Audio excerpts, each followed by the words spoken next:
You don't get it. He wanted to ruin everything. He wanted to strip it all away from me. I built American Pickers. It's my life's work. Because he tried to steal everything I had, he deserved it. He deserved it.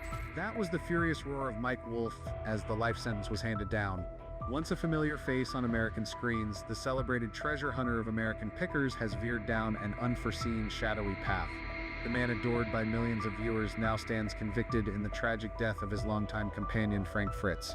42 nerve-wracking days unfolded, fans' hearts shattered, the world holding its breath, tracking every clue to uncover the answers. What really happened to Frank Fritz? What drove Mike Wolf to this crime? And how could a friendship forged over 2 decades twist into such profound enmity?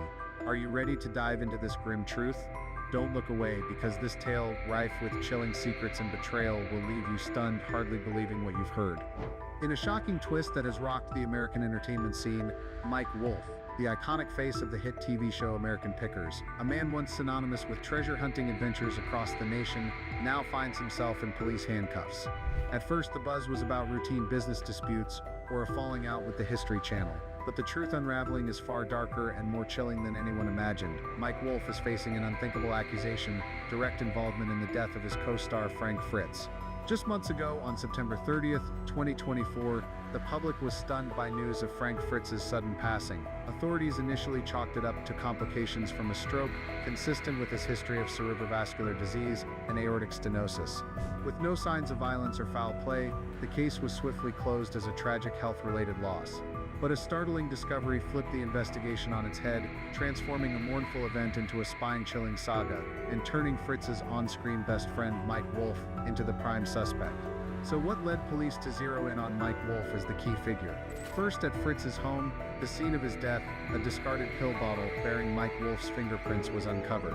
After meticulous DNA analysis, investigators reached a chilling conclusion. Frank Fritz's death wasn't a natural departure, but a deliberate act of murder, masterfully disguised. Second, a subsequent forensic report dropped a bombshell. Fritz's body contained an abnormally high level of fentanyl, a potent opioid painkiller, far exceeding any safe threshold. This raised red flags, as fentanyl wasn't part of his prescribed treatment. Given his complex medical history and strict regimen, the odds of Fritz using it on his own were virtually nil. Third, suspicious text messages from Wolf to Fritz emerged as damning evidence, paired with those fingerprints on the bottle. Prosecutors argued this wasn't an accidental overdose, but a meticulously planned killing, fueled by envy and insatiable ambition. Fourth, and perhaps the most decisive clue, Wolf's internet search history unveiled a sinister truth. Investigators found he'd repeatedly looked up undetectable poisons and methods to stage a death resembling a stroke. His online queries included eerie questions like, can drug interactions causing a stroke be detected after death, and how do you make a death look like a stroke complication? This uncanny alignment only strengthened suspicions of a carefully orchestrated plot. The fentanyl levels in Fritz's system, well beyond. The combination of the anomalous fentanyl in Fritz's body, Wolf's access to such a drug, and his online searches about poisons and mimicking strokes paints a terrifying picture of premeditated murder. Based on these revelations, Iowa police have reopened the case as a homicide investigation, with Mike Wolf now firmly in the crosshairs as the leading suspect. The investigation unfolded in secrecy, with police zeroing in on those who were with Frank Fritz in his final hours, especially Mike Wolf. What the detectives uncovered left even the most seasoned investigators stunned. Security footage from Fritz's quiet neighborhood inadvertently captured a critical clue: Wolf's car pulling up to Fritz's house in the dead of night, just 3 hours before the emergency call was placed. The timing, when the streets were cloaked in darkness and neighbors fast asleep, only deepened suspicions, particularly given the strained state of their relationship. Notably, it was Mike Wolf who dialed 911. In the call, his voice trembled with apparent panic as he reported stopping by to check on Fritz and finding him unresponsive. At first glance, it seemed like a genuine act of concern, but as investigators dug deeper, it took on a far more sinister tone.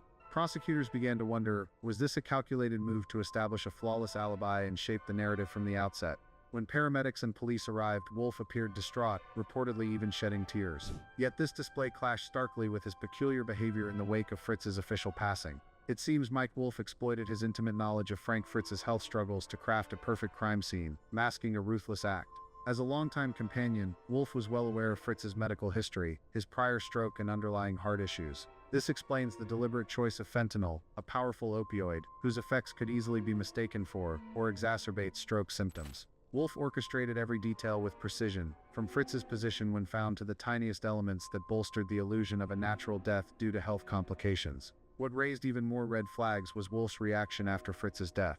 Instead of mourning or honoring his longtime partner, he almost immediately shifted focus to seizing control of Fritz's key assets. Within a mere 48 hours, Wolf was on the phone with lawyers, discussing how to secure rights to Fritz's name and likeness for future commercial ventures. He also swiftly moved to access secret storage sites, where Fritz kept rare, never-before-seen antiques off the TV screen.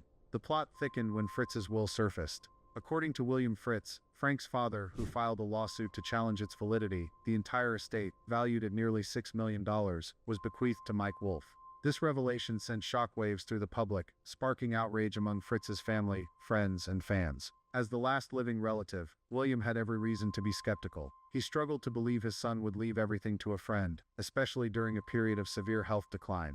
As the lawsuit took shape, Wolf countered by rallying his legal team to defend the will's terms. But rather than clarifying matters, this only fueled further doubt. Was he truly safeguarding Fritz's final wishes, or merely clinging to a massive inheritance? The case hinges on a pivotal question: was Frank Fritz lucid enough to comprehend and sign his will? If it stands, Mike Wolf stands to claim a multi-million-dollar fortune, amplifying suspicions of greed and manipulation that police had already theorized. On the other side, William Fritz is fighting to protect his son's legacy, convinced Frank never intended to hand over his entire estate to Wolf, especially given the deep cracks that had formed in their bond during Frank's final years.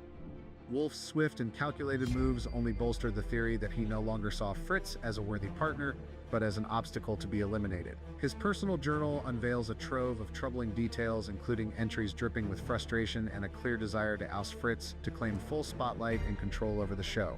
A meticulous police search of Wolf's home and office unearthed a cascade of pivotal evidence. FBI investigators stumbled upon a hidden safe containing unlabeled pill bottles. Forensic analysis confirmed the substance inside matched the toxin found in Fritz's body, but what truly horrified the public were the words scrawled across Wolf's journal, a document that peeled back the mask of friendliness he wore for the world, revealing a chillingly dark side. The pages chronicled not just petty disagreements but a festering resentment toward Fritz that grew more venomous with time. That bitterness peaked in an entry penned just weeks before Fritz's death, where Wolf laid bare his sinister thoughts. "Without me, this show wouldn't exist. He's become a burden now. There's only one way to protect what I've built." These weren't the grumblings of a mere colleague. They were the cold, calculated musings of intent.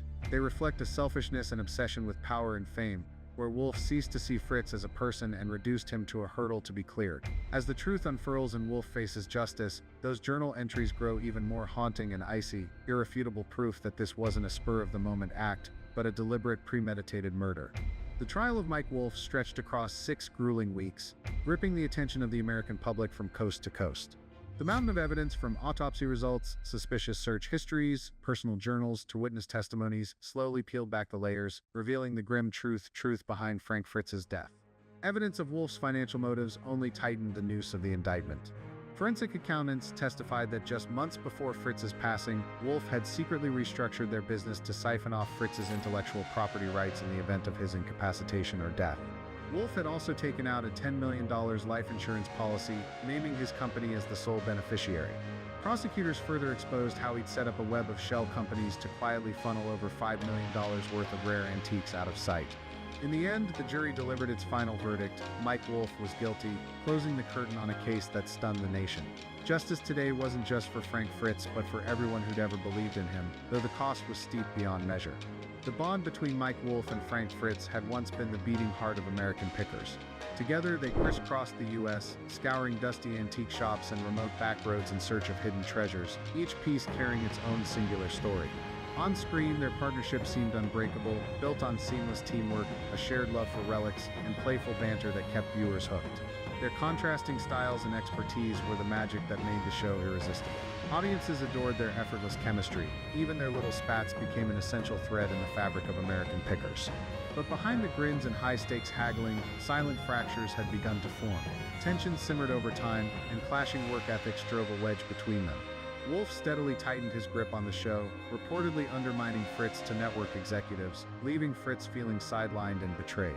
The Mike Wolf case sent shockwaves through the reality TV world, pushing American pickers to the brink of collapse.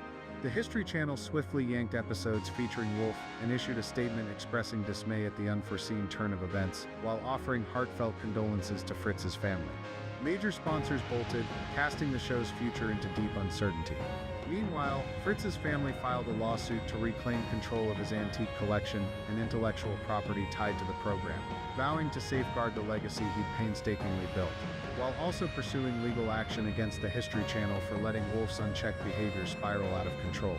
Mike Wolf, once a trailblazer in the antiques realm, now sees his achievements eclipsed by betrayal, greed, and an unforgivable crime. The trial concluded with a life sentence, a fitting end for the sins he committed. Yet there's no denying that the future of American picker and American reality TV has been altered forever. What was once a celebration of the past and a tribute to America's unique cultural treasures is now overshadowed by treachery, violence, and the jarring revelations of the courtroom. From this case, I've drawn a lesson. Friendship, something that seems sacred and untouchable, turns out to be astonishingly fragile. The tragedy of Mike Wolf and Frank Fritz isn't just another murder case. It's a profound wake-up call about how humanity can crumble under the weight of blind ambition. This story forces us to pause and reflect on the care we take in placing our trust. Because sometimes the ones we hold closest are capable of delivering the most devastating blows. Friendship, trust, and loyalty, the bedrock of life, require a sturdy foundation of truth, sincerity, and mutual respect. When that trust is betrayed, everything can shatter in an instant, leaving wreckage too broken to mend. And there's more to ponder: greed and selfishness.